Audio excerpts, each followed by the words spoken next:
চলমান রাজনৈতিক প্রেক্ষাপটে ভারতের চারপাশে কৌশলগত চাপ আরও বাড়ছে। যুক্তরাষ্ট্রের কংগ্রেসে জমা দেওয়া এক বার্ষিক প্রতিবেদনে বলা হয়েছে, চীন ভারতের অরুণাচল প্রদেশকে নিজেদের ভূখণ্ড হিসেবে অন্তর্ভুক্ত করতে চায়।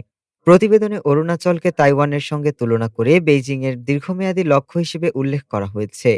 প্রতিবেদন অনুযায়ী ২০৪৯ সালের মধ্যে চীনা জাতির মহান পুনর্জাগরণ অর্জনের অংশ হিসেবে চীন তাইওয়ান, দক্ষিণ চীন সাগরের বড় অংশ এবং অরুণাচলের ওপর পূর্ণ নিয়ন্ত্রণ প্রতিষ্ঠা করতে চায়।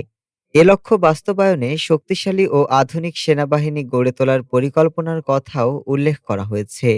এদিকে পাকিস্তানের সঙ্গে চীনের সামরিক সম্পর্ক আরও গভীর হচ্ছে বলে প্রতিবেদনে বলা হয়েছে।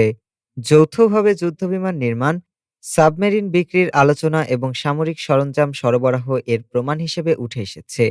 বিশ্লেষকদের মতে এসব উদ্যোগ দক্ষিণ এশিয়া ও সমুদ্র অঞ্চলে চীনের প্রভাব বাড়ানোর ইঙ্গিত দিচ্ছে। এই পরিস্থিতিতে বাংলাদেশ, পাকিস্তান ও চীনের সঙ্গে সম্পর্কের টানাপোড়েনে ভারত সীমান্ত ও নিরাপত্তা ব্যবস্থায় নজরদারি জোরদার করেছে। ডেস্ক রিপোর্ট, আজ বার্তা।